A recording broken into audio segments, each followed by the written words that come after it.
parents, students, thanks so much for being in here today. So we are here with Dr. David Arndt.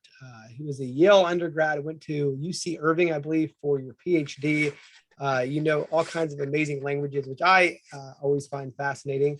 And we're excited here to continue the journey through the CLT Author Bank. And so part of the idea here with the CLT, challenging College Board, challenging ACT, out of the conviction that these tests also have a big role in kind of driving mainstream K-12, secondary school at least, curriculum. These tests have a big impact on what students actually see. A lot of these schools are evaluated, secondary schools, by how they perform on these tests.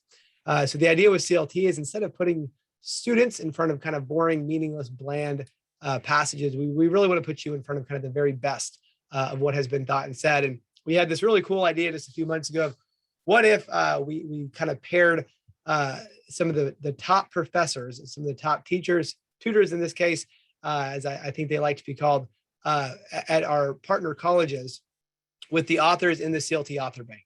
It's been a lot of fun. We started with Dante just about a month ago. We've gone through Tolkien to Tocqueville last week with Dr. Joseph Wysocki at Belmont Abbey College. And again, here tonight with Dr. David Arndt to do maybe the most influential thinker, one of the most for sure in all of Western thought, going to the man Plato himself. Dr. Arndt, thank you so much for being with us tonight. It's totally my pleasure to be here. So I have some colleagues who have entered the meeting. Is it possible for us to get their faces up on the screen also? We will. We're going to promote some to panelists right now. So we have here Dr. Ham in the room. And then who else here? Felicia Martinez. Awesome. Steve Courtwright. Peter Marlette.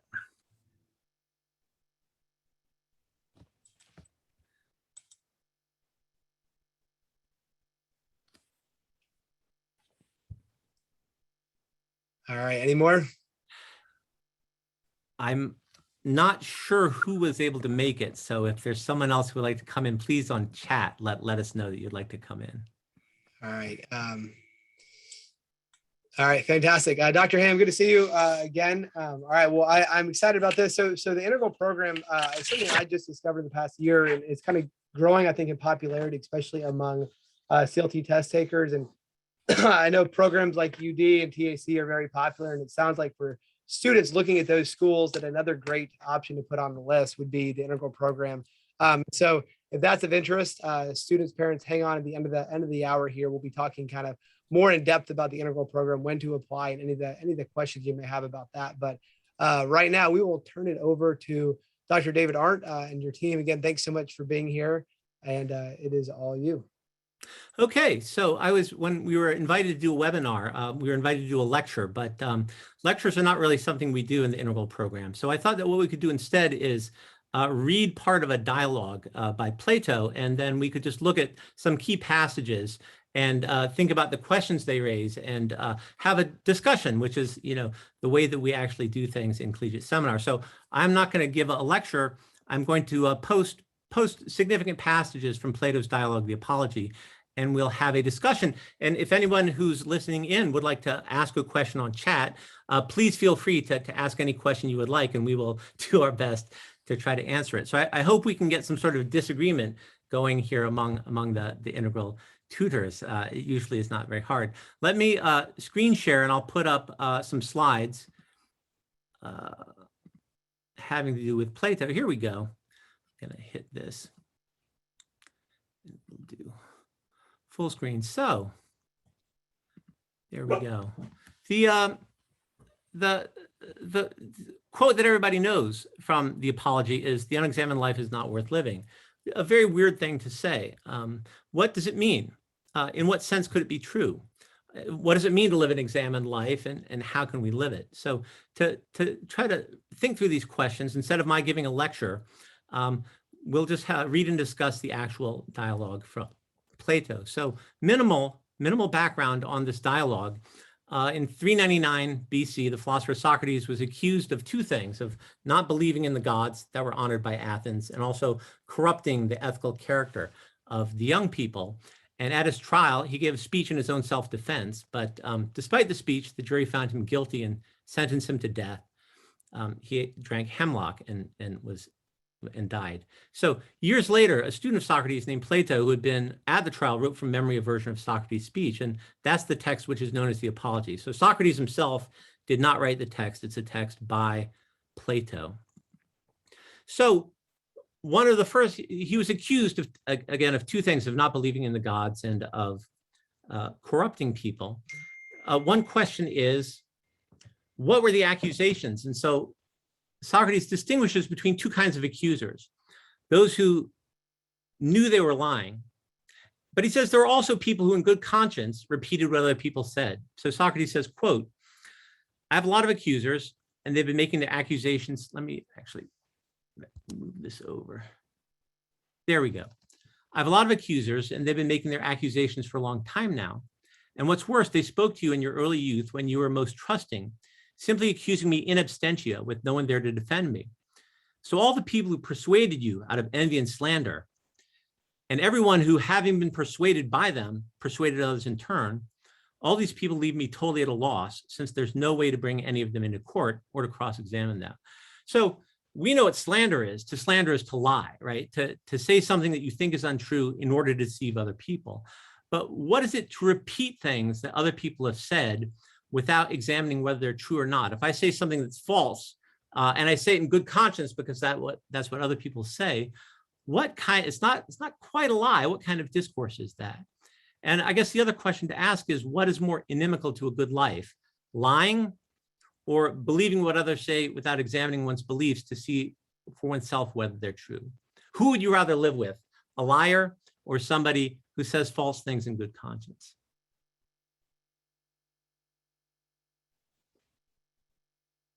I open the floor.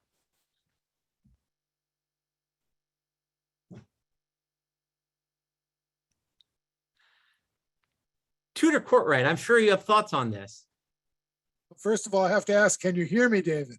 Yes, I can hear you great.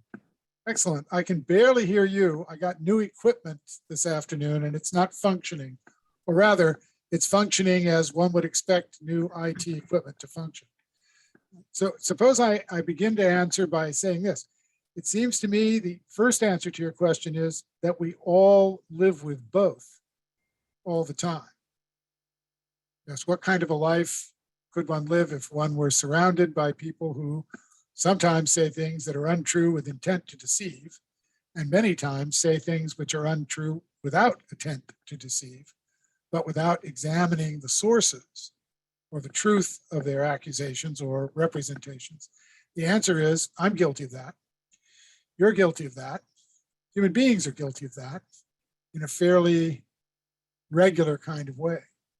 And so the answer, it seems to me, the beginning answer is, well, one finds that uncomfortable and one starts to examine both oneself and others on the truth, especially of things that are of a kind called naysay or inimical statements, something like that. So that would be my first answer. My first answer is, don't wait to be hauled up before the Athenian court.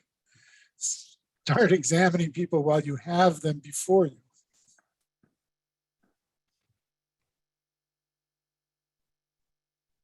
I guess my answer to the question, which is worse, is, makes no sense to ask which is worse.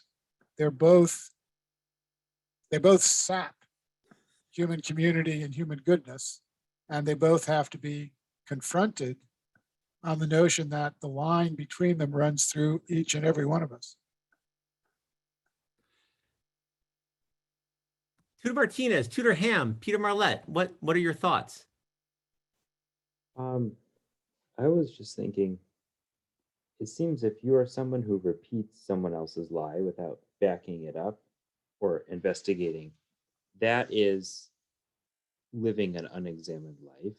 Whereas if someone lies out of intent, they probably have examined the facts and they have some other motive that they're trying, why did they lie for some reason?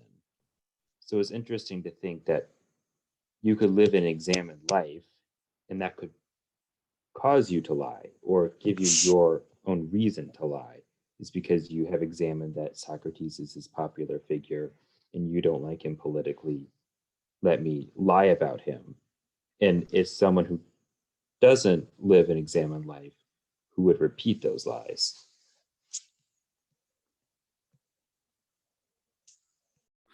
My sense is that when people lie, there's something uneasy, right? There's an uneasiness, like people have a sense they're doing something wrong, even if they try to justify it to themselves. What seems frightening is people who can say things that are untrue and condemn a man to death on the basis of untruths that they themselves in good conscience believe to be utterly true. And it has to do, yeah. I'm interested in hearing Tutor Martinez and Tutor Ham, if you have any thoughts, or perhaps we'll just go on. I can jump in. It's hard to answer the question of which one is worse. I don't know. I think Tutor Courtwright's comments that they both, sap something is right. That's what I'm thinking of. And I was also thinking of what Peter just said. There is a difference between the two, because one, the liar, there's some sense of knowledge there, thinking there that the liar has, that the person who is just repeating comments without examining them or thinking about them, there's a lack, there's an ignorance there. And I don't want to say that the liar has a lot of knowledge, because I don't know how that decision goes exactly to tell a lie, but there is a sense that one knows the truth and makes the decision to tell a lie. So there's some degree of knowledge for the liar. The liar just decides to go away from the truth. But the person who just repeats a comment without thinking about it, there's a deficit there, there's ignorance there, there's a lack there. So they're both very dangerous. Yeah. And yet there are among our colleagues and students, people who will read a textbook on Plato and say all kinds of things about Plato without actually having read Plato himself. Let's go on. The second thing that's very surprising in the Apology is that Socrates says he's not a teacher. Let me just read this passage. Socrates says, "It's also untrue that I try to teach people and make money off my teaching. I think it's great if somebody can teach people in this way. I happen to run into someone who's paid more money to teachers than anyone else, Callias, the son of Hipponicus. And since he has two sons, I said to him, Callias, if your two sons were colts or calves, we could find and hire a trainer for them who could make them noble and good in their proper virtues. And this person would be either a horseman or a rancher. But since your sons are human beings, who do you intend to find as a trainer for them? Who knows what kind of virtues are proper to a man and a citizen? I assume you've looked into this for the sake of your sons. So I said, is there someone like this or not? Of course there is, he said. Even as of Paro, Socrates, he charges 5 minae. And I have to say that even as is truly a blessed man, if he really does have the skill and teaches for so little, if I had this kind of knowledge myself, I would be completely arrogant, insolent. But gentlemen of Athens, I don't know anything of this sort. So why does Socrates say he's not a teacher? I asked down here, he says he cannot teach people to be good human beings. Why not? Does Socrates lack a kind of knowledge that other people have? Or does no one have this kind of knowledge? I can hire an expert to train me to be a better athlete. Can I hire an expert to train me to be a better human being? Why does Socrates say he's not a teacher? Well, I think Socrates says that he isn't a teacher because he is wise and that he knows that he doesn't know anything to teach. So his sort of main process of going through the town is that other people come to him. They're interested in the kinds of questioning that he engages in. And his sort of method is to expose the things that other people think that they know, but in fact do not know. And why he doesn't exactly think this is a kind of teaching, it is kind of interesting, but it doesn't come from a place of knowing. It comes from a place of examination, of finding the gaps in knowledge rather than passing on knowledge.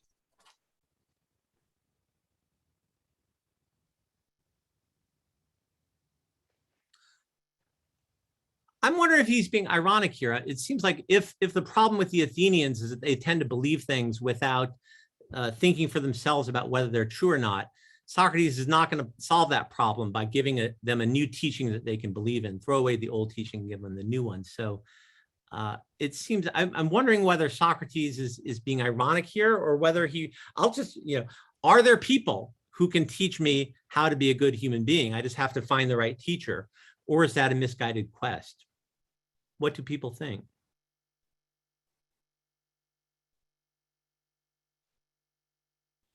Tutor Courtright, I'm dying to hear what you have to say.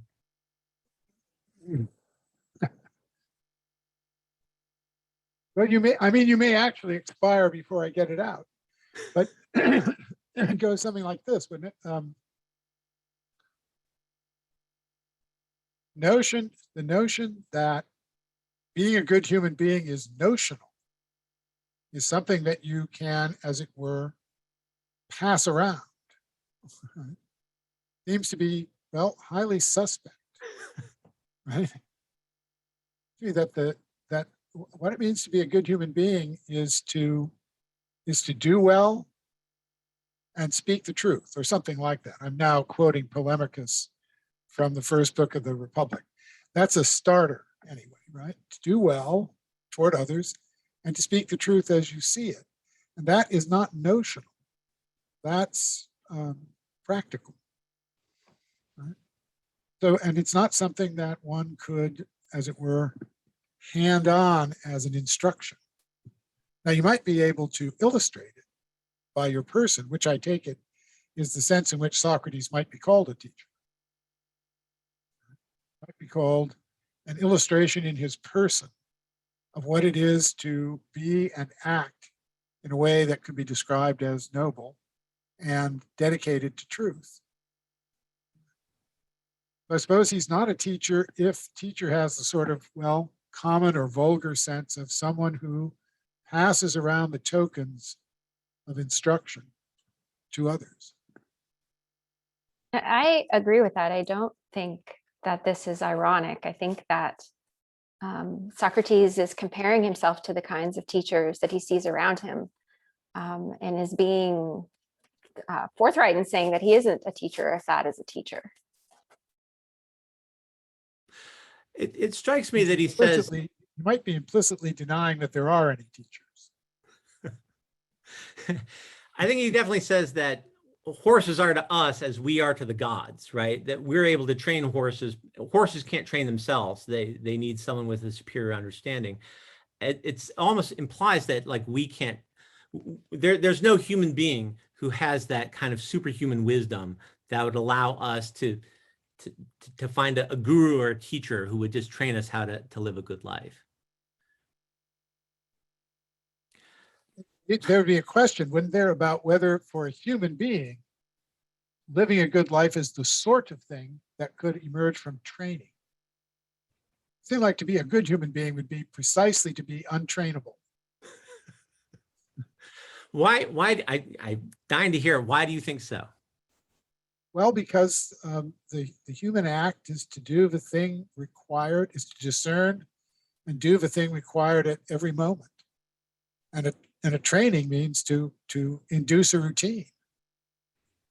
I've experimented unsuccessfully with training my dachshunds. They don't take to training very well, and the result is that they do pretty much what they will. The human beings need good human beings, successful ones need to do what they will. Mm-hmm. And they need to will not the regular or ordinary or expected thing, but the right thing. And the right thing doesn't reduce to a routine. It is part of it, maybe the fault of the translator, because the Greek word for trainer is episteten, right? Yes, I see that. And so he says, when he says, gentlemen, I don't have any knowledge, I don't know anything of the sort, he's using episteme.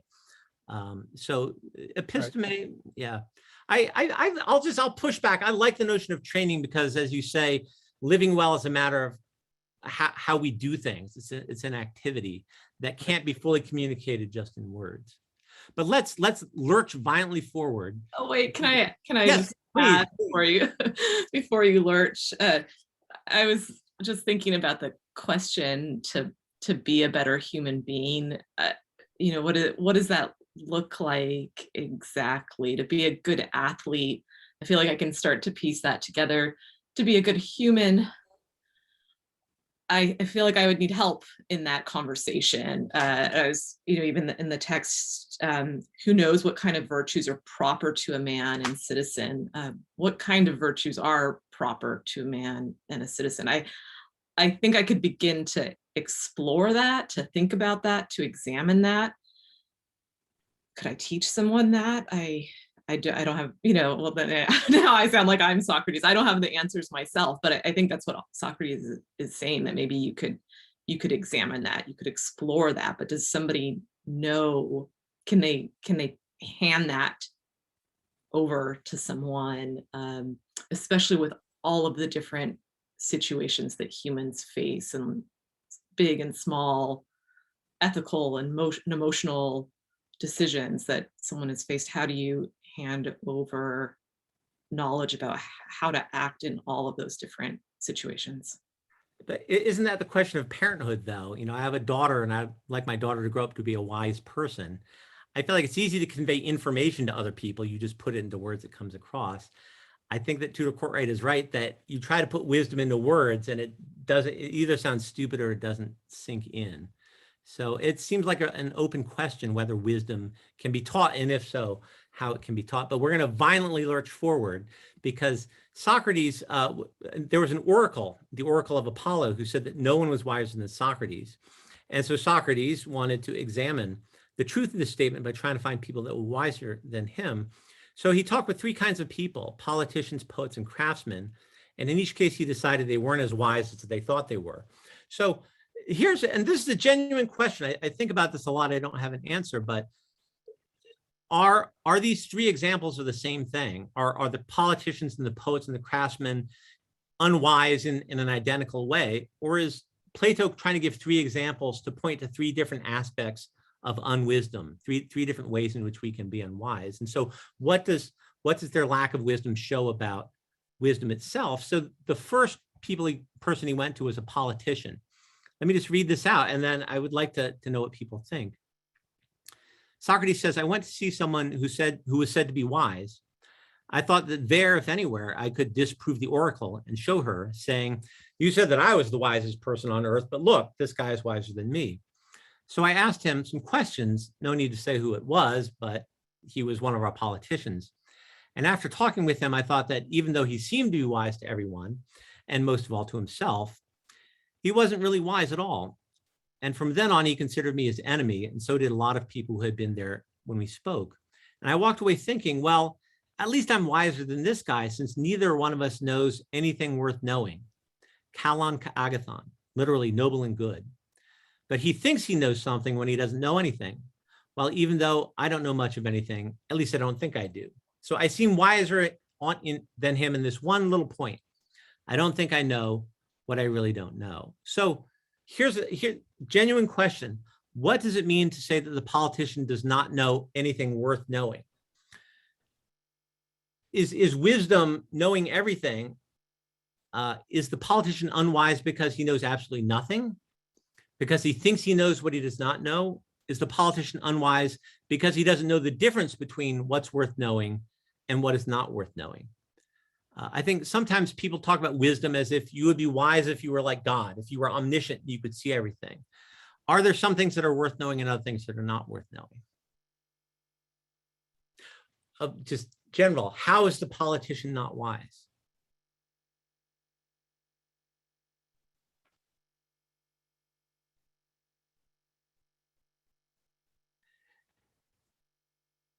Tutor Courtwright, I'm going to pick on you again. How is the politician not wise? I want you to refine your question just a little bit, if you would. Should I understand you to be asking, why is the politician unwise as a politician?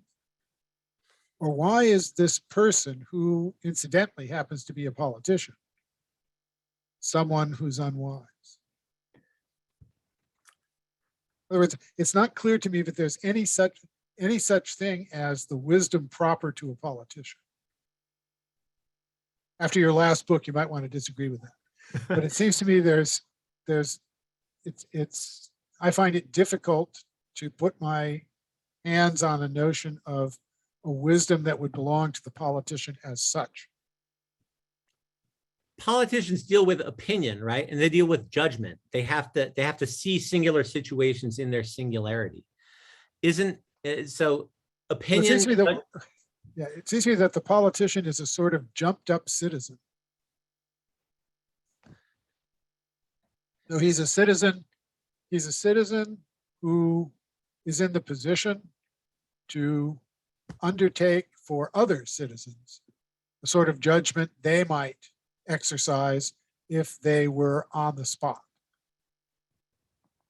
so to speak, right? And so he's, if the politician is wise, he'll be wise as a citizen would be wise, seems to me. And So that means that above all, he'll have an account, before he has anything else, he'll have an account of the common good. He'll have well-considered opinions and he'll have good judgment. But this is good. It sounds like you're saying that the ways of thinking that make a good politician are not necessarily wisdom. That we can have judgment and we can have reasonable opinions, and those things don't necessarily make us wise.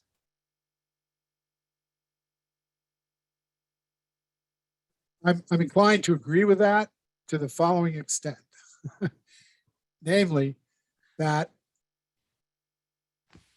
it is not often the function of the citizen, and it's not often the function of the politician, therefore, to behave or to make judgments that anyone would think of calling unqualifiedly wise, or call upon to be unqualifiedly wise.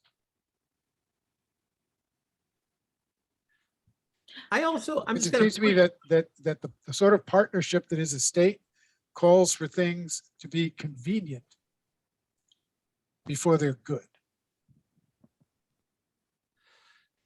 Not that they can't be or need not be good, but it calls for them to be convenient before they're good.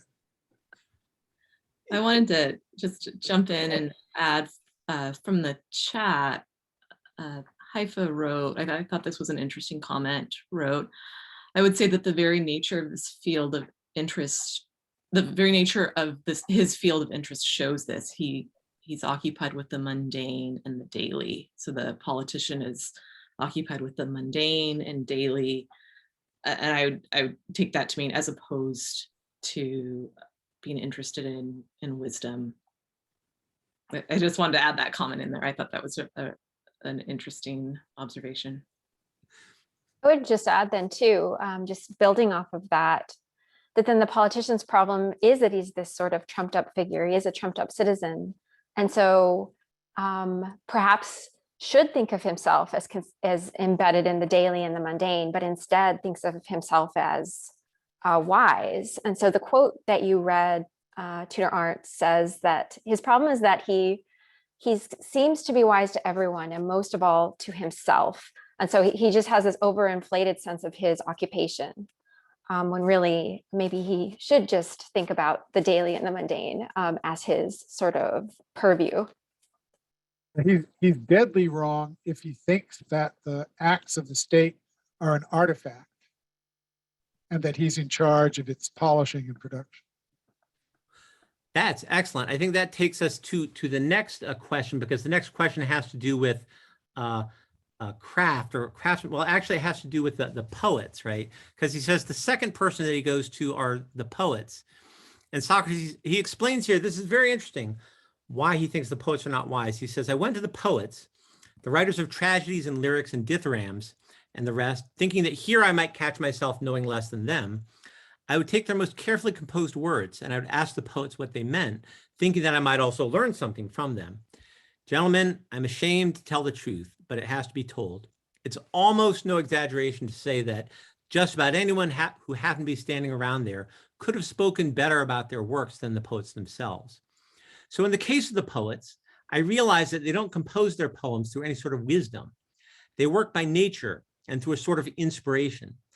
poets are like seers or prophets, since seers also say wondrous things without understanding of a word of what they're saying. The poets seem to have gone through something similar, but at the same time, because of their poetry, they thought that they were wise in other areas in which they had no wisdom whatsoever. So Socrates implies that stories are like dreams, right? A dream may have a deep meaning, even if the dreamer herself can't say what the dream means. So does this show that the storytellers are not wise? In other words, in order to be wise, do we have to be able to clearly explain our thinking and clearly explain our doing? In order to be wise, is it enough just to have good instincts and good gut impulses without actually being able to give an account of what you believe? It seems to me that the main gripe that Socrates has with the poets, and I think we saw it with the politicians as well, is that he says they thought they were wise in other areas which they had no wisdom whatsoever. So the politicians thought they were wise as well. So I wonder if they have wisdom in any area at all, but they just think they have it in somewhere else and they don't. So that just kind of counteracts it all. Or is just their damning quality the fact that they think they're wise in some place that they're not, and or is that the only wisdom you can have? Or could you be a good politician or like write good poetry and think you know about rhymes and things like that, but think you're wise in terms of some deep philosophical meaning, but you still have the ability to write good rhymes? That's still some kind of knowledge. Is that a knowledge, not a wisdom? But then what part does thinking you have wisdom when you don't have in terms of making you wise? The poets seem different from politicians because he seems to imply that the politician is not worth listening to, whereas he says the poets actually, they're like oracles and that they say things that are wondrous, right, and worth paying attention to, but the poets themselves don't fully understand the meaning of what they're saying. So it makes me wonder whether what's deficient in the poets is that their understanding is not transparent to itself. They can't explain to themselves or explain to other people why they think what they think. In other words, how are the poets different from the politicians in some way?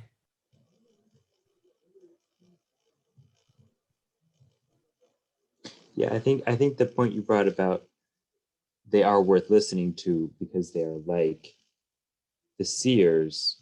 I mean, when you mentioned that, I was thinking how you were saying, when he talks about cattle and a rancher, he's making humans and gods. We don't have a relationship like an animal has to a human.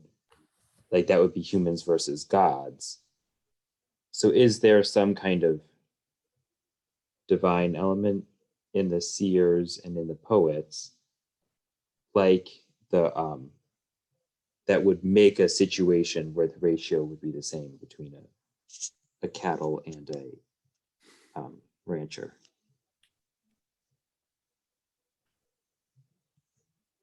I'm stumbling over this question because, I mean, we all know that Socrates tells stories in these dialogues, and that becomes part of whatever it is that we think that he does. And so I guess I'm really not quite sure what to think about it, that if this is not a kind of wisdom, I wouldn't want to necessarily say that there isn't knowledge there or some kind of self-knowledge or attempt at communication. Doesn't feel to me like it's the same thing as a dream, that maybe I wouldn't understand what it was that I was saying in the way of an oracle or something like that. So this is just me puzzling out loud. I'm not quite sure what to think about this. It's like there's a part whole problem, both with the politicians and with the poets, that some sort of partial knowledge or partiality gets promoted by the politician or by the poet into a kind of holistic view or wholeness of view, which it doesn't merit. One of the persons from the chat noted that in the case of the politician, if he promotes his capacity as the cure of certain parts of the common need into the ability to forecast or describe the common good, then he's promoted himself sort of past his competence. And again, if the poet thinks that he's a maker not only of a narrative, right, but maker of the human good or the human whole in some way, right? If he has that sort of, if his divinity or divine action is not borrowed, or is not a mere reflection, then he's promoted himself, right, beyond the human in some way. It seems like that kind of thing is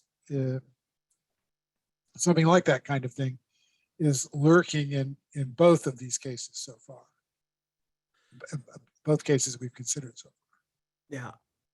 I think that you're right that it's not that they're wrong, but there's something incomplete about the way they understand. And it took a long, I didn't understand this for a long time, but I do think that we can have a gut instinct or some sort of sense and a wordless intuition about the nature of something. But if we can't fully explain it even to ourselves, our understanding is incomplete or imperfect precisely because it's not transparent to itself. We're going to lurch violently forward, if we may, because the next people he went to are the craftsmen.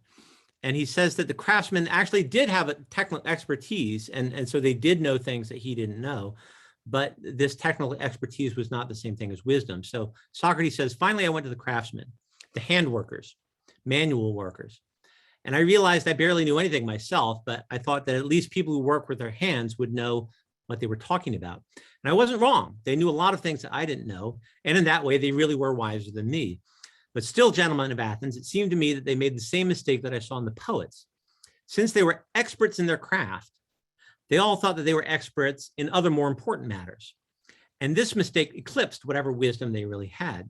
So I asked myself on behalf of the oracle, whether I'd rather be just as I am, neither wise in their wisdom nor foolish in their folly, or to have both just as they did. And I said to myself and to the oracle, I would be better off as I am. So this is a real question. How are the craftsmen not wise? Is it because they lack expertise outside their field? Or is it because they fail to see that there are ways of knowing other than technical expertise? That is, they think that one can be an expert where no expertise is possible. How are the craftsmen not wise? What do you think, David, is the sameness in the mistake of the craftsmen and the mistake of the poets? That's what has me puzzled. When Socrates says, it seemed to me that they, the craftsmen, made the same mistake I saw in the poets. I wonder. I'm at a loss to describe the sameness of that mistake. I think usually people say, oh, well, that they're epistemologically arrogant, right? They think they know what they don't know. But I think it's subtler than that. I think that they overestimate their kind of knowing. So the craftsmen have technical expertise, but they don't recognize any limits to that way of knowing the world, right? If the craftsmen were right, the poets have technical expertise too. They are, after all, makers. They are makers, but they also have inspiration too. Right, and they have an expertise in wording, in rhythm, meter, etc. They really are on one side, very much like craftsmen, very much the executors or executors of technical expertise, right? And they can be well praised or well criticized for success or failure in just that respect. But quite apart from the breadth or beauty of their vision.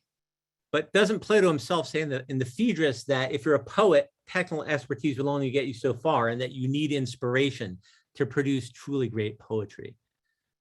Well, it seems to me that you might say that of the politician, and you might say that of the craftsman too, the handicraftsman.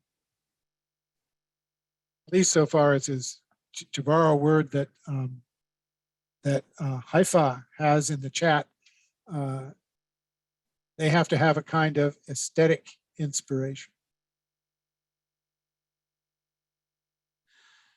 Everybody does. That is, anyone whose work stands apart from this person.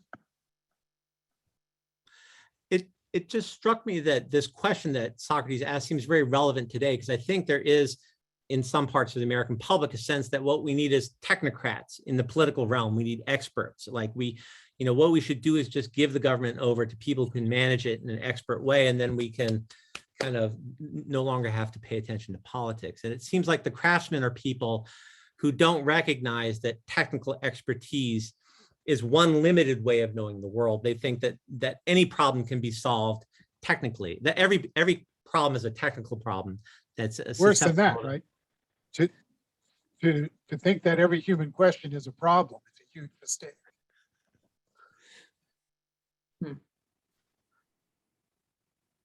Yeah.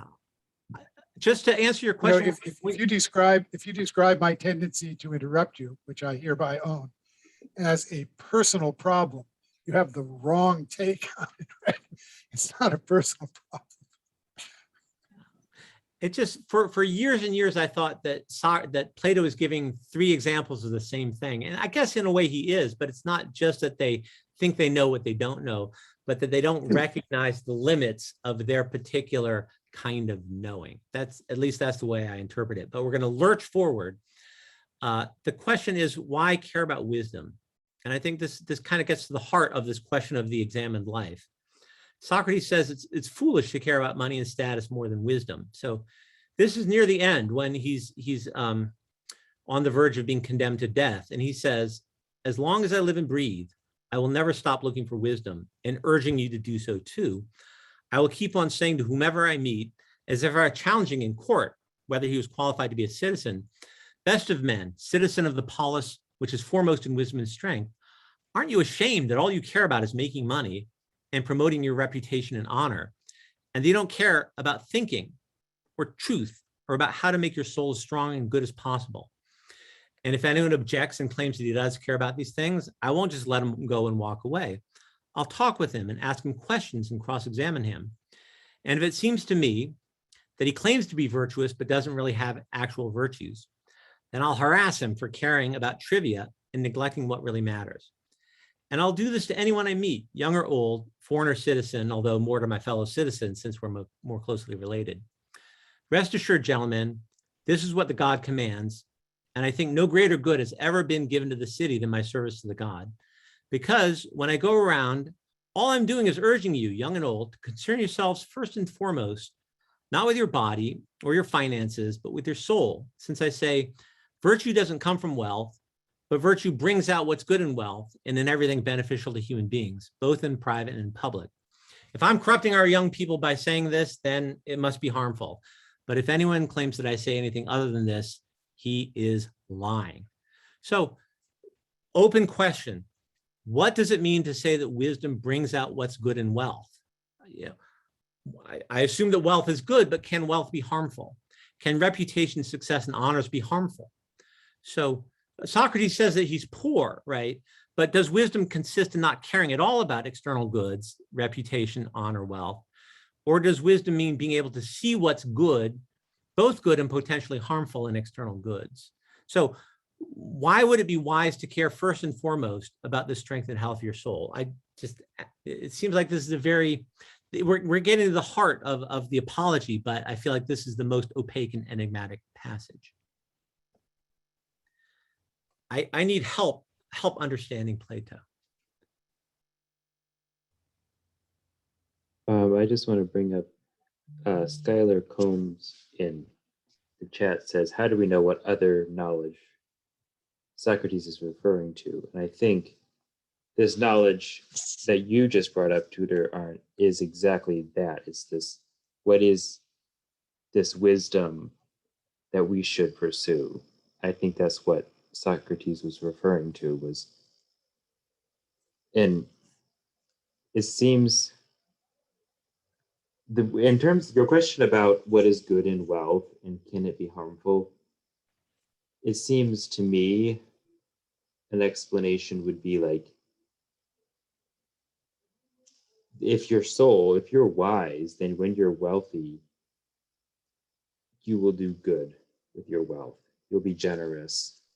You'll, give to the poor or whatever is needed. So wealth is kind of indifferent. And if you're not wise, you'll hold on to your wealth. You'll be miserly. You'll be unhappy. But that's not the wealth's problem. That's your own ignorance's problem. So it's kind of like, it's this extra trapping that could be used for good or bad, depending on your ignorance or wisdom. Can I push back there? Because you say the wealth itself is just morally neutral, but I'm wondering whether, if I inherit $1 billion, isn't that a moral hazard in the sense that it tempts me to not develop my abilities, tempts me not to work, tempts me not to let other people take care of things, tempts me to use money to get out of conflicts or situations that I don't want? Is there something that's kind of inherently morally hazardous about, for example, inheriting $1 billion and never having to work? Is there something inherently morally hazardous about inheriting a good mind from your parents? I do think there is. Namely, in this sense, he who is, or she who is capable of doing much to the good is eo ipso capable of doing much to the bad.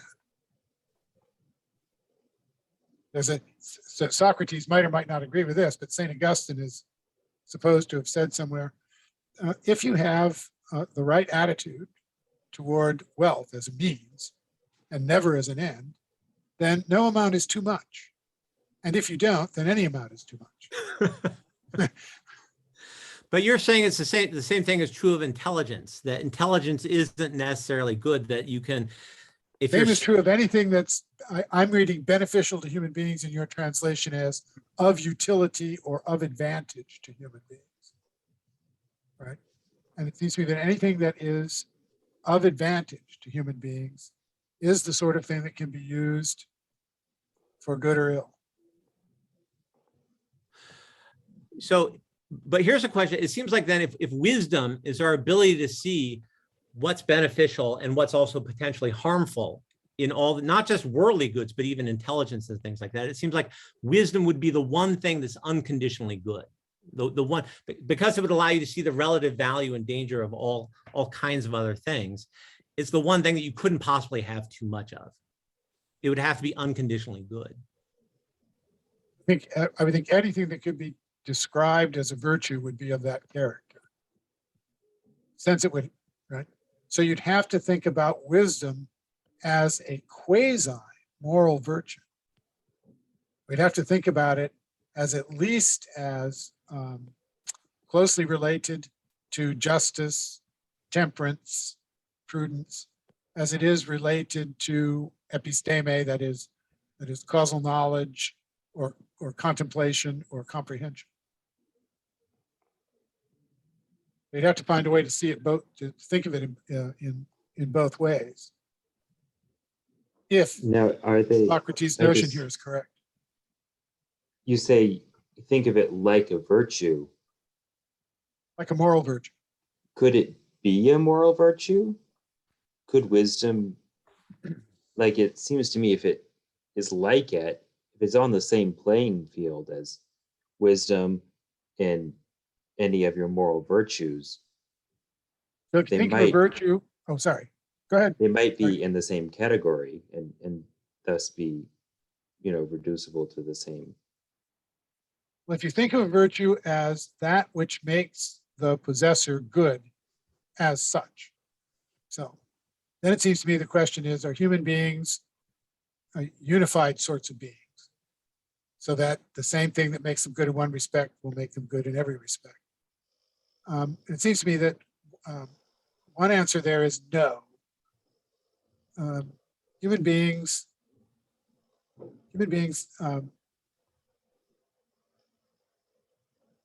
don't have two faculties. I don't want to say they have two faculties, but they do employ their distinctive thing thinking in two ways. They employ it concerning what might be the case, and they employ it concerning what in fact is the case. It's like the one side is usually called moral virtue, excellence in looking at what might be the case, and excellence in looking at what is the case is usually called intellectual virtue. I don't want to insist on that distinction because it seems to me it's rough and ready, and it's hardly dogmatic, but it does seem to me to sort of meet the case that Socrates seems to be making here. This is the point in the conversation where I want to push Plato over to the side a little bit and pull out Aristotle's Nicomachean Ethics and start working through that. So much of the conversation is making me think about the ethics. It's making me think about the ethics, but it's also making me think about Bob Marley, who sang that wisdom is better than silver and gold. And it always sounded nice to me, but I feel like Socrates is making a case that it actually, if things like honor, success, health, money, wealth, even intelligence can be things that are harmful to us, then the ability to see how we can be harmed by things that are generally good is the one thing that's unconditionally good. We're going to lurch even more violently for it if we can. This is our last question here. Why does Socrates think the unexamined life is not worth living? So he says, this is near the end. He says that he would not stop searching for wisdom even if the Athenians threatened him with death. Socrates says, now someone might say, Socrates, why can't you just go away and live in peace and quiet? This is the hardest thing to get you to understand. If I say I can't live in silence, since that would be disobeying the God, you'll think that I'm just being ironic and you won't be convinced. And you'll be even less convinced if I say that the best thing for people to do is to talk every day about virtue and wisdom and all the things which you've heard me asking about and discussing with others. And if I say that the unexamined life is not worth living. So this sounds high-minded, but it also sounds crazy, right? Does it make any sense? Are there things that make life worth living? That is, are there things worth dying for because without them, life is not worth living? And are we bound? Are we bound to foolishly waste our lives if we do not examine them? Is the search for wisdom essential to a good life? Yes, Tutor Courtright. Well, I just want to say that there's another way to translate that line from the Greek. It goes something like this. And if I say that the unexamined life or unexamined living is not living at all. And what that I think is what Socrates means. Aha. And how would you? Me, unexamined living is not living at all. Not living according to our very being. How would you? How is unexamined living not living at all? Because in order to address you as I am right now, as one human being to another, I have to reflect on what I'm about to say and ask myself, is it the truth so far as I see it, so that I can give it to you, David, offer it to you as you offer your truth to me. If I'm not doing that, right, we're not having a conversation. And conversation is the one thing only human beings can do. I think Eva Braun says somewhere, if suppose someone claimed to have invented an artificial intelligence machine, a real one that you would pass its Turing test with flying colors. It says there's one thing the machine will never be able to do. We don't have to fear it at all. It will never be able to ask a question understood as the earnest and unlimited desire for an answer. That's when I read that sentence, the unexamined life is not worth living, or Tutor Courtright's translation is not living at all. But when I read that, I always, my mind goes to unexamined. And I think one way to think about that is that I need to look very closely at my own life. But I think another way to think about that sentence is that unexamined, a life of questioning, a life of questioning is not worth living. So that I need to be asking questions, not just about my own life, but about everything around me. A life where one is not asking questions is a life that's not worth living. Now, one thing that confuses me though is Socrates says, why can't you just go away from Athens? And that's the whole thing about the credo is why don't you escape? And it seems to me Socrates could escape to some foreign land and make a few friends and talk about virtue and wisdom and all day long, like he says, is what you should do. But for some reason, that's not good enough. So I think there is something like what Tutor Arndt, you were saying, there's some morals that if you lose them, you lose. Like, I don't think it's only about living your life now. He seems to imply that there is some, once you cross a certain bridge, you're compromised in terms of the pursuit of the examined life, because otherwise he would just escape and then start examining his life in some foreign country.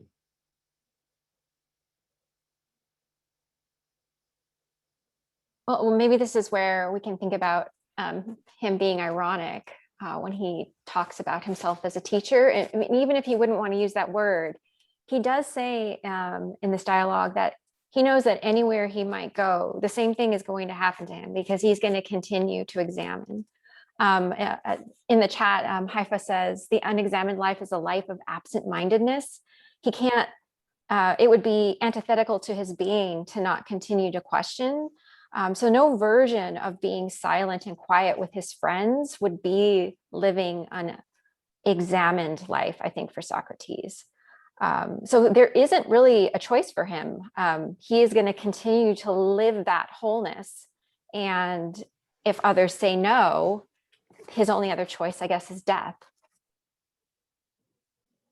Somehow I have the sense that there's a connection between what we call thinking and what we call moral conscience, right? Socrates says that he was ordered by the 30 tyrants in Athens to go arrest an innocent man so he could be put to death. And he said, 4 other people went off to do it and I just went home, even though I knew I might be killed. And so he's saying, I have the sense that it's easy for us not to hear the voice of conscience if we're not especially thoughtful people.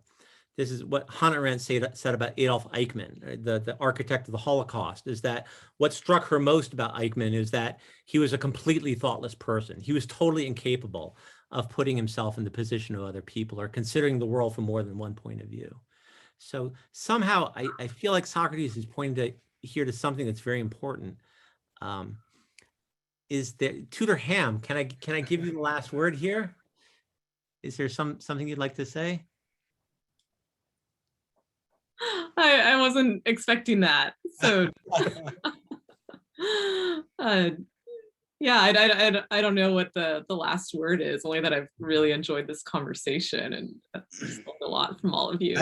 I think can I jump in with the last word if that'd be possible? Please. I've been listening for an hour and I'm kind of like, I feel like I did undergrad all wrong. I had a fine experience at LSU, but I would have loved to have done this. I didn't know this was a thing, that this was even an option. I mean, I've been so dialed in to this conversation.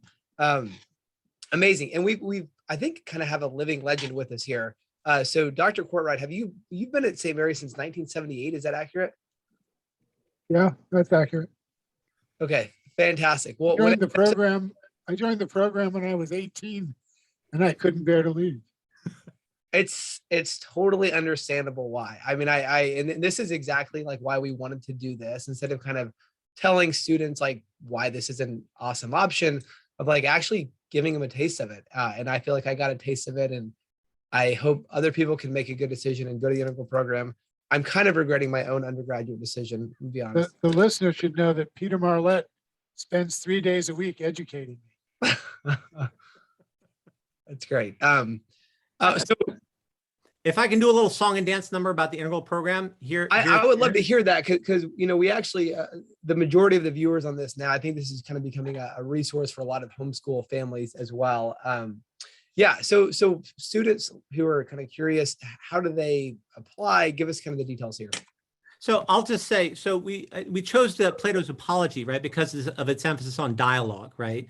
and not listening to lectures, not reading textbooks, but actually reading the text for yourself. Because if you're a student, you start paying attention to what Socrates, the actual words on the page, especially if you can read them in Greek, which we study, questions start to come up that are usually glossed over, if you just read about Plato or about somebody else. So you can see that the classroom we have here has a round table, right? Which means that all people are full participants in the class, and the class is about discussion and active dialogue. So the basic idea of the integral program is that college should be a place where students learn to think, right? But that we don't learn to think in lectures and exams. We learn to think for ourselves by working through questions that we care about in dialogue with our fellow students and in dialogue with a professor, but also in dialogue with the text of great thinkers.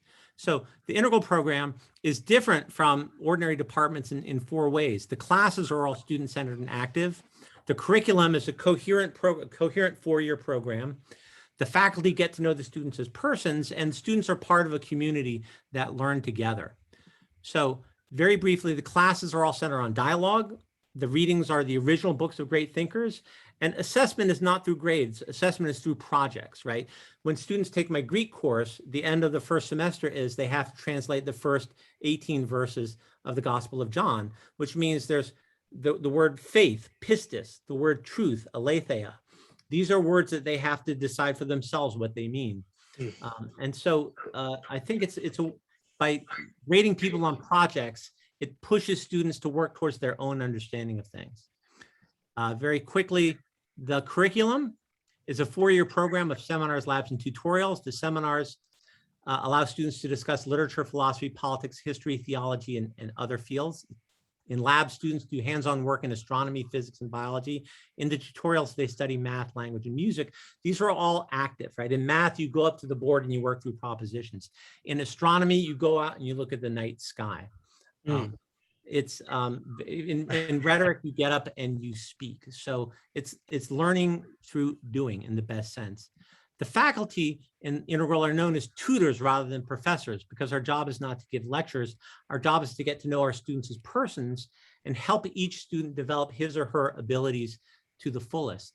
And the last thing is, in the integral program, students aren't individuals kind of isolated from each other, in competition with each other, and kind of left to their own devices. They're part of a supportive, encouraging, and challenging community.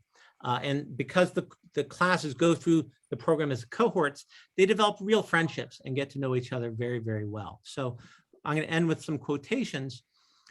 Both Descartes says, reading good books is like a conversation with the most honest people from past ages. And the contemporary thinker, African-American thinker, radical feminist Bell Hooks also agrees and says, the future of learning lies with the cultivation of conversations, dialogue. You can go onto YouTube and see lectures given by people. I don't know why you would pay money to get in person what you can get on the internet for free. What you can't get on the internet is the kind of discussion and dialogue that we've had a little taste of here. So I will just I'll ask students who are in the chat room if they have any questions, they can type them into chat. You can ask any questions you may have about the integral program. You can also learn more about the integral program by just going to Google and typing in Integral Program of Liberal Arts. That will let you know what we've been doing. It's not an experimental program. We've been doing this for 60 years, so we know what we're doing. Amazing. And feel free to contact us and ask questions or to arrange a visit. There's Tutor Ham right there. Her email address is right there. Tutor Julie Park, who's couldn't be here because she was in a seminar, and me, David Arndt. Feel free to email me. I'd be happy to answer any questions you might have about the integral program. So I turn things back over to you, Jeremy. Thank you so much for having us. Thank you. And just a final comment here. You mentioned a second ago, education. If it's just the downloading of information, you can do that through an online program. But if it's going to be formative, if it's going to be humanizing, I feel like I've kind of settled on this kind of definition of what even is education, that it's kind of the process of becoming more deeply human. This is it. I can't imagine anything better. Again, I think I'd be a better person if I would have done this for 4 years instead of LSU. But not to bash my alma mater at all. David, Dr. Ham, this has been a really, really, really nice, enjoyable evening. Incredible stuff. Students, check out the Integral program for sure. And we will see you next week. Thank you so much. We really appreciate your having us on. Thank you. Thank you.